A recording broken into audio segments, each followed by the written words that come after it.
تو پھر اس کو بھی اس کا خمیازہ جو بھگتنا پڑے گا.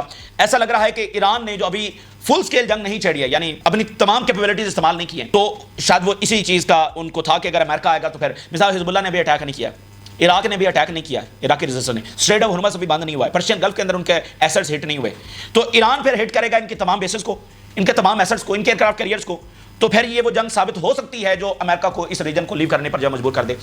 رشیا چائنا آئیں گے, براہ راست تو نہیں آئیں گے, اور اس کی وجہ یہ ہے کہ دنیا میں ایسے ہی ہوتا ہے. یوکرین کتنا بڑا ویسٹ کا اتحادی ہے اور ویسٹ نے ساری وہ جنگ شروع کروائی ہے, کیا ویسٹ اپنی فوجیں یوکرین میں بھیج سکا ہے؟ تو ایسا ہوتا نہیں ہے, کیونکہ اس کی وجہ یہ ہوتی ہے کہ جب آپ اس طرح یعنی ایک بڑی پاور آ گئی ہے تو اس کے مقابلے میں دوسری بڑی پاور وہاں پر نہیں آتی, کیونکہ ہوتا یہ ہے کہ پھر وہ براہ راست جنگ چھڑنے کا خدشہ, جس کا مطلب دونوں کے لیے گیم اوور ہوگا. تو امریکہ اور چائنا ظاہری بات ہے کہ براہ راست تو نہیں آئیں گے, لیکن وہ اپنی سپورٹ کھل کر جو ہے وہ شو کر چکے ہیں, اور چینی طیارے اس وقت ایران میں لینڈ ہو رہے ہیں, نارتھ کوریا سے شپمنٹ آ رہی ہے, رشیا سے آ رہی ہے, اور جو ارد گرد کے ممالک ہیں وہ بھی فیصلہ کر رہے ہیں کہ انہوں نے کیا کرنا ہے. لیکن اس جنگ میں جو سب سے امپورٹنٹ بات ہے جو ایران کو ایڈوانٹیج حاصل ہوا ہے, یعنی ایک طرف اوفینسو کیپیبلٹیز اور یہ سارا بہت اس نے ایڈوانٹیج ان کو ہے, لیکن اس کے ساتھ ساتھ جو لیجیٹیمیسی نہیں ہے اس وقت, یعنی وہ یونیلیٹرلی اپنی طاقت کے بلبوتے کے اوپر سارا کچھ کر رہے ہیں, ٹھیک ہے. تو یہ ایران کو سب سے بڑا ایڈوانٹیج ہے کہ دنیا ایران کے موقف کو سمجھ رہی ہے. ایران کے ساتھ جو جاپان نے کنڈیم کیا کتنی بڑی بات ہے, اور میکرون کہہ رہا ہے کہ اسٹریٹجک ایرر ہوگا, اسٹریٹجک ڈیفیٹ ہوگی, یہ کتنی بڑی بات ہے. اور ساتھ ایران جب وہ حملے جاری رکھے ہوئے, ادھر سے یہ خبریں آ رہی ہیں کہ امریکہ اور ٹرمپ دھمکیاں لگا رہا ہے کہ تہران ایویکویٹ کرو اور فلانا کرو. دیکھیں نا, ایک کیوس بھی تو پھیلانے کی کوشش کی جا رہی ہے کہ تہران جب وہ وہاں سے لوگ بھاگنا شروع کر دیں, اور دیکھیں نا ایک ملک کو تباہ کرنے کی کتنی مضموم کوشش جب اس وقت کی جا رہی ہے. تو اس سب کے باوجود ایران اپنی اسٹریٹجی کے مطابق حملے کر رہا ہے. ابھی انہوں نے بڑے حملے کیے ہیں, کروز میزائل ان کی جانب سے جب استعمال کیے گئے ہیں. اب وہ دن اور رات والا معاملہ ختم ہو گیا ہے, اور اس کی وجہ یہ ہے کہ ایران نے اپنے آپ کو مزید سنبھالا ہے. اسرائیلی media reports the possibility of settlers trapped under the rubble of building bound by Iran in greater Tel Aviv area. وہ چیز جو فلسطینیوں نے وٹنس کی, اور یمنیوں نے, اور ایرانیانز نے, اور لیبنیز نے, اور سیرینز نے, اور سب نے وٹنس کی, انڈر دی ربل, ٹھیک ہے, انڈر دی ربل. انہوں نے پورے اس خطے کے اندر یہ تباہی مچائی ہے. اب یہ محسوس کر رہے ہیں انڈر دی ربل, ٹھیک ہے نا, انڈر دی ربل سے, ملبے سے یہ باڈیز نکال رہے ہیں. تو وہ اس لیے وہ امریکہ جو بھاگا بھاگا آ رہا ہے, وہ G7 کا اجلاس اس کو چھوڑ کر آنا پڑ گیا. اس کی وجہ کیا ہے, یہ ایک ایک گھنٹے میں اسرائیل جو ہے وہ تباہ ہو رہا ہے, ریت کی دیوار ثابت ہو رہا ہے, اس لیے وہاں سے بھاگا بھاگا آ رہا ہے. بلڈنگز تباہ ہو رہی ہیں تل اویو کے اندر, اور انڈر دی ربل سے اب وہ باڈیز نکال رہے ہیں. 3 Iranian missile fell in southern occupied Palestine. Missile penetrate کر رہے ہیں, ایئر ڈیفنس فارغ ہو چکا ہے. Iranian missile destroyed buildings in Herzliya north of Tel Aviv. Military censorship has been imposed a blackout on the location recently targeted by Iranian missiles. یہ ان کی strategic جو سائٹس ہیں ان کے اوپر ایران کامیابی کے ساتھ اٹیک کر رہا ہے. یعنی دیکھیں نا کہ جیسے اسرائیلی ان کے پاس جو جہاز ہے وہ کہیں بھی جا کر اٹیک کر سکتے ہیں, تو کسی کے پاس یہ پاور نہیں ہے کہ وہ بھی آ کر کہیں بھی اٹیک کر سکے, لیکن ایران نے یہ پاور شو کر دی ہے کہ ان کے میزائل جا کر گر رہے ہیں. تو یہ وہ چیز ہے جس میں اسرائیل سروائیو نہیں کر سکتا ہے, یہ 2 ہفتے بھی اس میں سروائیو نہیں کر سکتا ہے. We will continue our effective powerful and destructive operations against the entity's vital targets. اچھا, اس کے علاوہ جو انہوں نے اٹیک کیے ہیں, کروز میزائل بھی استعمال ہونے کی رپورٹس آ رہی ہیں, اور بیئر شیبا کے اندر اٹیک ہوا ہے, نجیب کے جو ڈیزرٹ ہے وہاں پر ان کی اسٹریٹجک بیسز وہاں پر ہیں, اور میزائل وہاں پر ہٹ ہوئے ہیں.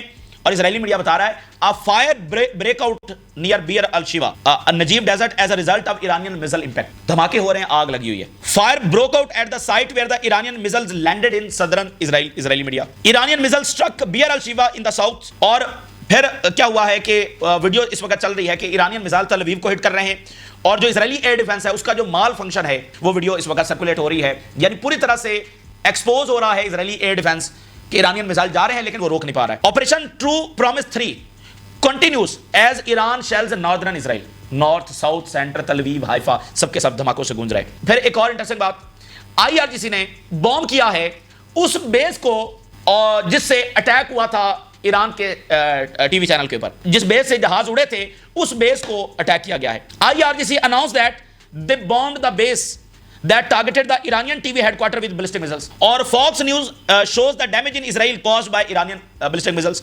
What we are seeing today, Fox News, Israel has never faced. جو تباہی اس وقت اب دیکھ, ملبے کے ڈھیر بنے ہوئے ہیں نا, وہ پہلے پکچرز دیکھ کر لگتا ہے کہ کیا یہ غزہ کی تصویر ہے, بعد میں زیادہ نہیں, یہ تل اویو کی تصویر ہے.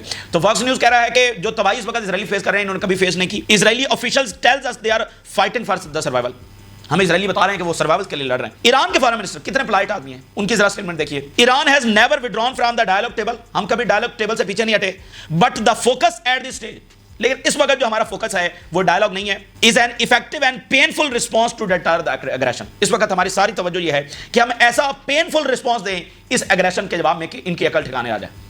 مذاکرات جو کرنے تھے وہ ہو گئے, ہمیں پتہ چل گیا کہ یہ کتنے مذاکرات چاہتے ہیں. اس وقت ہمارا فوکس یہ ہے کہ ایسا پینفل ان کو جواب دیں کہ ان کی عقل ٹھکانے آ جائے. اس کے علاوہ اسرائیلی میڈیا بتا رہا ہے کہ ایران نے تازہ ترین حملے کے اندر کروز میزائل بھی استعمال کیے ہیں، جس سے یہ ہوا ایک نئی چیز ہوئی، وہ جو سائرنز ہیں وہ اس وقت ساؤنڈ کیے جب میزائل بالکل قریب آ گئے، ان کو 1 آدھ منٹ کا ہی ٹائم مل سکا۔ تو اسرائیل کے اندر تشویش اور زیادہ بڑی ہے کہ ایرانی میزائل آئے ہیں اور وہ بس 1 منٹ ان کے پاس تھا کہ وہ شیلٹر تک پہنچ۔ 1 منٹ کیا ہوتا ہے؟ تو وہ بتا رہے ہیں کہ انویسٹیگیٹ کیا جا رہا ہے کہ کیا یہ کروز میزائل استعمال ہوئے ہیں۔ اسرائیلی میڈیا کی ذرا ایک ہیڈ لائن دیکھیے، اسرائیلی ملٹری کمانڈ ٹیلز اسرائیلی سیٹلرز، اسرائیلی جو ملٹری، اب دیکھ رہے پینک ہے، خوف ہے اسرائیلی سیٹلرز کے اندر، کیونکہ ان کو اس چیز کی عادت نہیں ہے کہ غزہ میں بمباری ہوگی تو اس کا نتیجہ یہ ہوگا کہ اسرائیل میں بمباری ہوگی، یمن پر بمباری ہوگی تو اس کا نتیجہ یہ نکلے گا کہ اسرائیل میں بھی آ کر میزائل ٹکرائیں گے۔ یہ تو انہوں نے کبھی، اس لیے تو ان کو جنگوں سے فرق نہیں پڑتا، چاہے لیبنان پر بمباری ہو رہی ہے، شام پر ہو رہی ہے۔ اب وہ پوچھ رہے ہیں کہ بھئی یہ کیا ہو رہا ہے، کیونکہ اسرائیلی سیٹلر ایسے رہ نہیں سکتے، تو ان کو بتایا جا رہا ہے کہ the defence against Iranian missile is not hermetic. Hermetic ایک ٹرمینالوجی بھی ہے، اس کا مطلب آپ یہ سمجھیے کہ ہمارا ایئر ڈیفینس کو 100% کام نہیں کر سکتا، ہمارا ایئر ڈیفینس مکمل طور پر اتنا نہیں ہے اب ایرانین میزائل کے سامنے کہ وہ ٹک سکے۔ حالانکہ یہ تو سمجھتے ہیں نا کہ ان کا ایئر ڈیفینس ایسے ایک شیلڈ ہے جس میں کوئی پینیٹریٹ ہی نہیں کر سکتا، تو یہ شکست ہو گئی ہے اس وقت اسرائیل کو، اور بڑی تباہی، بڑی کیجوالٹیز وہاں پر ہو رہی ہیں، اور اب امریکہ جو ہے وہ کہہ رہا ہے کہ ہم آ رہے ہیں۔ اچھا، اب بات یہ ہے کہ امریکہ کے خلاف ایران کیا کر سکتا ہے، اس کے پاس کتنے میزائل ہیں۔ دیکھیں یہاں پر جنگ تو یہ تھوڑی ہوگا کہ ایران کو مین لینڈ کو ہٹ کرنے جا رہا ہے، امریکہ تو پھر جو مڈل ایسٹ کے اندر امریکہ موجود ہے اسی سے لڑا جائے گا نا بھائی، وہاں تو جا کر نہیں نا لڑا جا سکتا، تو یہیں پر امریکہ سے لڑا جائے گا۔ تو یہاں پر ان کی بیسز ہیں، یہاں پر ان کے ایئر کرافٹ کیریئرز ہیں، باقی ایسٹس ہیں، نیوی کا ایسٹس ہے، انفراسٹرکچر ہے، تو کیا ایران کے پاس اتنے میزائل ہیں کہ وہ ان کے ساتھ لڑ لیں گے؟ Iran has far more missiles than estimated in the thousands. اچھا، جو ٹرمپ کی وہ پریڈ ہوئی ہے نا، وہ پریڈ الٹا دنیا میں ہزیمت بن گئی ہے، الٹا دنیا، چائنا اور رشیا، وہ نارتھ کوریا ان کی ہنسی نہیں رک رہی، یہ امریکہ کے اندر جو ٹرمپ نے پریڈ کروائی ہے، تو اس کو بھی غصہ چڑھا ہوا ہے۔ یہ G7 کے اندر گیا ہے، اس کی چہرے سے ایک سمائل نہیں نکلی، اور اب یہ اس طرح کے ٹویٹ کر کے اور G7 کا اجلاس چھوڑ کر آ گیا ہے، اور پوری دنیا کو اس وقت اس نے ایک ٹینشن کے اندر ڈال دیا۔ تو وہ بتا رہے ہیں کہ انیشلی یہ کہا جا رہا تھا کہ 1500 سے 2000 بیلسٹک میزائل ایران کے پاس ہیں، لیکن اب وہ کہہ رہے ہیں کہ یہ اس سے بھی کئی زیادہ، 10,000 15,000 20,000 میزائل ایران کے پاس ہو سکتے ہیں۔ This is not the battle that over the long term will be able to bring an end to the Iranian threat۔ یہ کوئی ایسی بیٹل اب نہیں ہے کہ ایران کو یہ ڈسٹرائے کر سکیں گے، یعنی یہ کوئی زیادہ لمبا سا لڑ کر بھی ایران کو ڈسٹرائے کر سکیں گے۔ ایران کے پاس بہت زیادہ میزائل ہیں، اور which have penetrated Israel's renowned air defense، جنہوں نے یہ دکھا بھی دیا ہے کہ وہ اسرائیلی جو طاقتور ترین ایئر ڈیفینس ہے اس کو کیسے پینیٹریٹ کر سکتے ہیں۔ برطانیہ، امریکہ، یہ سارے مل کر بھی یہ میزائلوں کو نہیں روک سکے۔ دیکھیں جب یہ سارا کچھ ہو جاتا ہے تو اس کے بعد کیا رہ جاتا ہے؟ بھئی ایرانی میزائل پینیٹریٹ کر گئے ہیں، وہ ہٹ کر گئے ہیں، اور اسرائیل سیکیور نہیں رہا ہے، تو اب وہ ایران کو وائپ آؤٹ کرنے آ رہے ہیں، ٹھیک ہے نا، ایران کو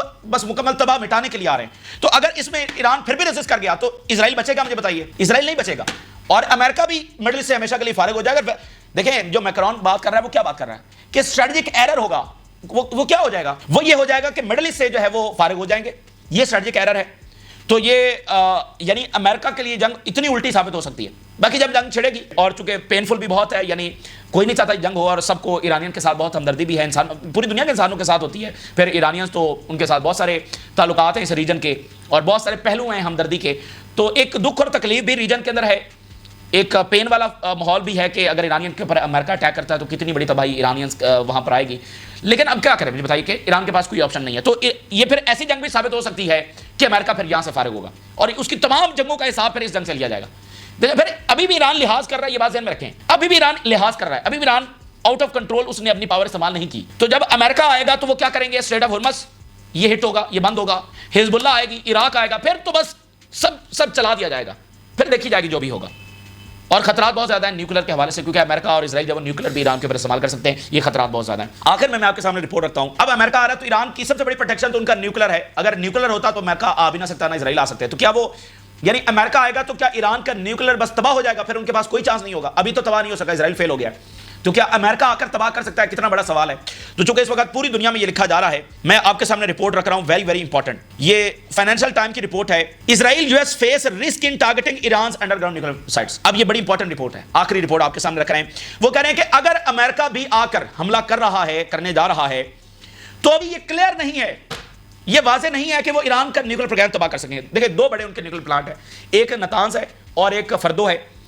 نتانز کافی گہرا ہے لیکن فردو سب سے زیادہ گہرا ہے، ٹھیک ہے نا، اور فردو کے بارے میں یعنی کہ اس کو ڈسٹرائے کرنا ناممکن کے قریب ہے، اور اس کے علاوہ بھی کچھ ایسی انڈکلیئرڈ سائٹس ہو سکتی ہیں، ٹھیک ہے، جو اس سے بھی زیادہ گہری ہوں۔ تو وہ کہہ رہے ہیں کہ جوائنٹ یو ایس اور اسرائیلی اٹیک بھی with advance bunker buster bombs بھی اس کی گارنٹی نہیں ہے کہ وہ تباہ کر سکے گا۔ It would be highly difficult, dangerous and ultimately uncertain in its outcome. ہٹ کر دیا، امریکہ نے اپنی ساری طاقت استعمال کر دی، لیکن پھر بھی یہ گارنٹی نہیں ہے، پھر بھی یہ شیورٹی نہیں ہے کہ کیا ایران کا نیوکلیر پروگرام ڈسٹرائے ہو گیا 20 دنوں کے بعد وہ نیوکلیر دھماکہ کر دیں، تو یہ بم گرانے کے بعد بھی شیورٹی نہیں ہوگی. اور اس کے بعد یعنی اگر امریکہ اٹیک کرتا ہے تو اس کے بعد یہ ایران کے پاس آج بھی پوری لیجیٹیمیسی ہے کہ وہ نیوکلیر بنائے، اور امریکہ کے اٹیک کے بعد تو پھر کوئی یہ کہہ بھی نہیں سکے گا کہ ایران نیوکلیر نہ بنائے. Iran's underground enrichment sites including Natanz and Fordow would require extensive fire power. ان کو تباہ کرنے کے لیے extensive fire power چاہیے جو اسرائیل کے پاس نہیں ہے، specialized weaponry چاہیے and direct US military support چاہیے. امریکی براہ راست آ کر اٹیک کریں. Even then اس کے باوجود financial time success will not be guaranteed. Specialized weaponry joint Israeli American, دیکھیں دنیا کی وہ کلیم کرتے ہیں نا سب سے بڑی ایئر فورس ہے، دنیا کی سب سے بڑی ایئر فورس ہے، ان کا جوائنٹ اٹیک، ان کی اسپیشل ویپنری، اس کے باوجود یہ گارنٹی نہیں ہوگا کہ وہ کیا نیوکلیر پلانٹ تباہ ہوا یا نہیں ہوا. The degree of damage remains unknown, particularly since its most sensitive infrastructure lies underground. یہ انسرٹینٹی ہوگی کہ وہ ڈسٹرائے ہو چکا ہے یا نہیں ہو چکا، خاص کر جو ان کے سب سے زیادہ سینسٹیو ہیں، جو سب سے زیادہ گہرے ہیں. مثال کے طور پہ وہ کہہ رہے ہیں جو فردو پلانٹ ہے یہ تو اندر کہیں مطلب بریڈ ہے، ٹھیک ہے نا، یعنی یہ تو بس زمین کے اندر کہیں دفن ہوا ہے. اب مچ گریٹر ڈیپتھ، اس کی تو گہرائی اتنی زیادہ ہے کہ بس یہ تقریباً 0.5 کلومیٹر اس کی گہرائی ہو سکتی ہے، یعنی 500 میٹر تک، ٹھیک ہے نا، 500 میٹر تک اس کو کوئی دنیا کا بنکر بسٹر بم جو وہ ہٹ نہیں کر سکتا. U S military most powerful bunker buster bomb, امریکہ کے پاس اس وقت سب سے جو طاقتور بنکر بسٹر بم ہے جو اس نے اسرائیل کو بھی نہیں دیا ہوا، اور اسرائیل کئی سالوں سے یہ کہہ رہا تھا کہ اس کو یہ ملے. اب یہ امریکہ چونکہ آ رہا ہے اس تناظر میں ہم بات کر رہے ہیں. GBU-57 یہ امریکہ کا ایسا بنکر بسٹر میزائل ہے جو اس نے اسرائیل کو بھی نہیں دیا ہوا، اور اسرائیل کئی سالوں سے اس کی لوبنگ کر رہا ہے لیکن امریکہ نے نہیں دیا. اس کو خاص کر ایران کے لیے رکھا ہوا انہوں نے کہ یہاں پر گرائیں گے، ٹھیک ہے نا. یہ آپ سمجھ لیں کہ بس نیوکلیر ہی ہے، ٹھیک ہے نا، بس مطلب یعنی اس کے آگے نیوکلیر ہی آتا ہے. یہ ان کا ایک اتنا بڑا یہ میزائل ہے. میسو آرڈیننس پینیٹریٹر، دنیا کا یہ سب سے بڑا میزائل ہے، which can penetrate around 60 metre. لیکن یہ بھی کتنا پینیٹریٹ کر سکتا ہے؟ اتنا نہیں کر سکتا جتنی فردو پلانٹ نیچے ہے، اور فردو کے علاوہ بھی کوئی ایک ان کی سائٹ ہو سکتی ہے جو اس سے بھی زیادہ گہری ہو اور ان کو پتہ بھی نہ ہو. تو یہ اس وقت کی صورتحال ہے. ایران کے پاس بہت ساری کیپیبلٹیز ہیں جو انہوں نے استعمال کرنی ہیں. سب سے زیادہ دیکھیں اسٹریٹ آف ہرمز بند ہوگا جب امریکہ اٹیک کر دے گا. ابھی دیکھیں نا ایران سے کہا جا رہا ہے ڈی ایسکیلیٹ کریں، اچھا جی یہ کر لیں وہ کر لیں، نیوکلیر نہ بنائیں. امریکہ کے اٹیک کے بعد مجھے بتائیے کہ کیا یہ کہیں گے اسٹریٹ آف ہرمز کو بند نہ کریں، اور یہ ریجن کے پاس کوئی جواز بچے گا کہ وہ ایران کو کہے؟ پھر یہ جواز بچے گا کہ حزب اللہ نہ آئے، اور لیبنیز گورنمنٹ کا پتہ بھی نہیں چلنا وہ کدھر گئی. یہ امریکہ کے اٹیک کے بعد صورتحال جو آؤٹ آف کنٹرول ہوگی، یہ لیبنیز گورنمنٹ کدھر جا کے پتہ بھی نہیں چلنا. تو حزب اللہ، عراق کی ریزسٹنس، اور شام وہاں پر گروپس موجود ہیں، وہ تیار ہیں، اور جارڈن سے بھی یہ خبر آ چکی ہے کہ وہاں سے بھی اٹیک ہو سکتا ہے. تو یہ پورا ریجن لپیٹ کے اندر ہوگا جنگ کی، اور امریکی آرڈر یہاں سے گرے گا. تو اگر وہ جیتے تو ٹھیک ہے، مڈل ایسٹ کے نئے نقشے وہ کھینچیں گے، لیکن وہ ایسے ہار سکتے ہیں کہ ان کا امپائر بھی جائے گا، وہ اس مڈل ایسٹ سے بھی فارغ ہوں گے، اور یہ ان کی ایسی تاریخی شکست ہوگی جو سینچریز تک وہ بھول نہیں سکیں گے. اور یہ مشرق ہے، مشرق اس وقت تیار ہے، اور چین ایک بڑی طاقت کے طور پر ریٹرن کر چکا ہے. دیکھیں پچھلی صدی میں کیا ہو رہا تھا کہ چین یعنی وہ تو خود کالونی بن چکا تھا، تو ماضی کا مشرق کچھ اور تھا، اس سینچری کا اس وقت کا مشرق کچھ اور ہے. امریکہ کے حملے کے بعد آپ کو کیا لگتا ہے کہ چیزیں کتنی تیزی کے ساتھ تبدیل ہوں گی؟ یہاں پر بہت کچھ بدل جائے گا، اور پھر ایران وہ کیپیبلٹیز شو کرے گا کہ ان کو پتہ لگ جائے گا. لیکن بہرحال ایک ڈسٹرکٹیو وار ہونے جا رہی ہے جس کو ایران نہیں چاہتا، اور ہم بھی نہیں چاہتے، کوئی بھی دنیا میں نہیں چاہتا، لیکن بہرحال یہ ہونے جا رہی ہے ایسا لگ رہا ہے. یہ اس وقت کی تازہ ترین صورتحال جو آپ کے ساتھ شیئر کی. آپ نے رائے ضرور کریں. اجازت، اللہ حافظ.